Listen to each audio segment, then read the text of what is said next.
के साथ मुख्यमंत्री अशोक गहलोत ने आज पहली बार अपने बेटे और जोधपुर सीट से प्रत्याशी वैभव गहलोत के समर्थन में जनसभा की। और जोधपुर के बाप इलाके में हुई ये जनसभा अशोक गहलोत की अन्य सभाओं से कुछ अलग थी। इस सभा में गहलोत ने पिता, राजनीतिक गुरु और सीएम तीनों की भूमिकाएं निभाई और इस दौरान हजारों कार्यकर्ता भावुक और यादगार पल के गवाह बने। सभा में पूर्व केंद्रीय मंत्री चंद्रेश कुमार, मंत्री डॉक्टर रघु शर्मा समेत कांग्रेस के कई दिग्गज नेता मौजूद रहे। और सभा को संबोधित करते हुए गहलोत ने वैभव को लेकर कहा कि जोधपुर की जनता ने उसे प्यार दिया है। गहलोत ने सभी से वैभव गहलोत को जिताने की अपील की और कहा कि जोधपुर के लिए कोई कमी नहीं आने दी जाएगी। इस दौरान गहलोत ने बीजेपी और पीएम मोदी पर जमकर हमले भी किए। गहलोत ने कहा कि चुनाव के वक्त इनको राम मंदिर, गौ माता याद आती हैं। गहलोत ने कहा कि हम चाहते हैं कि बीजेपी मुद्दों पर बात करे, लेकिन बीजेपी असली मुद्दों से भागती है। आज लोकतंत्र खतरे में है। अगर मोदी फिर से सत्ता में आते हैं तो पता नहीं चुनाव होंगे या नहीं। सभा में 10 बीजेपी कार्यकर्ताओं ने कांग्रेस की सदस्यता भी ली और मुख्यमंत्री ने सदस्यता लेने वाले कार्यकर्ताओं का स्वागत किया। माला पहनाकर उनका स्वागत किया गया।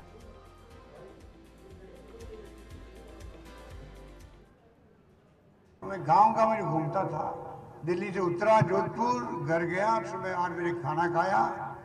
ये राजू सोलंकी जी, रामेश दादी जी से बैठे हुए हैं मेरे साथ में।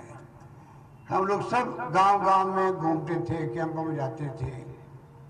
और ओम जोशी जी बैठे हुए हैं, कई नेता, जामुल थानवी जी हमारे बीच नहीं रहे, लंबी हीराराम जी विश्नोई साहब है, पूरी टीम है हमारी यहाँ पर।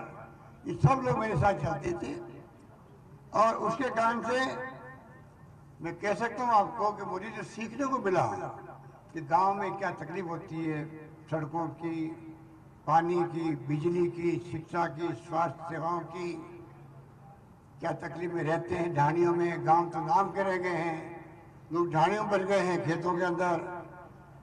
जब मैं मुख्यमंत्री बना तो ये जो मैं यहाँ से सीख के गया, एक ट्रेनिंग करके गया, वो जब मेरी कलम मेरे हाथ में आई तो मुझे राजस्थान भर में गरीबों का, किसानों का, गांव वालों का भला करने में आसानी रही, ये मैं कह सकता हूँ दावा से।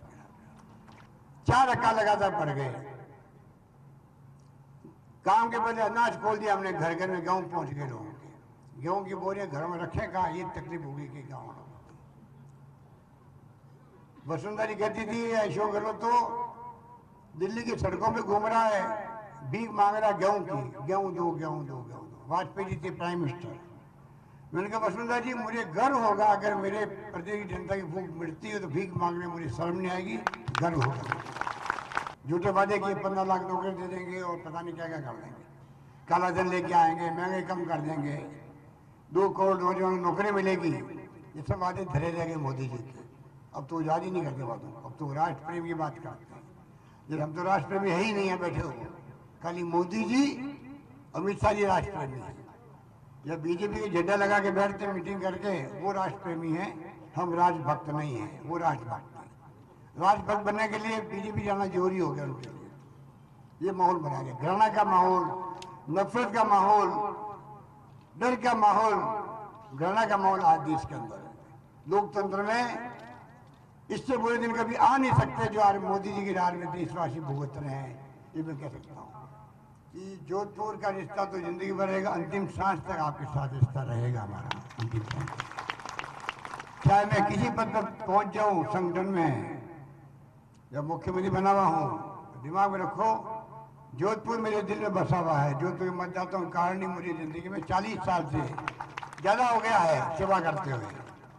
और मैंने कहा इस बार कोई राजस्थान पुकार रहा था और राहुल गांधी जी ने, सोनिया जी ने उनकी भावना का आदर किया और मुझे मुख्यमंत्री बनने का वापस 30वीं बार मौका मिला। 30वीं बार मुख्यमंत्री बनने की मेरी जिम्मेदारी बढ़ जाती है। अब मैं और ज़्यादा क्या काम करके दिखाऊं लोगों को।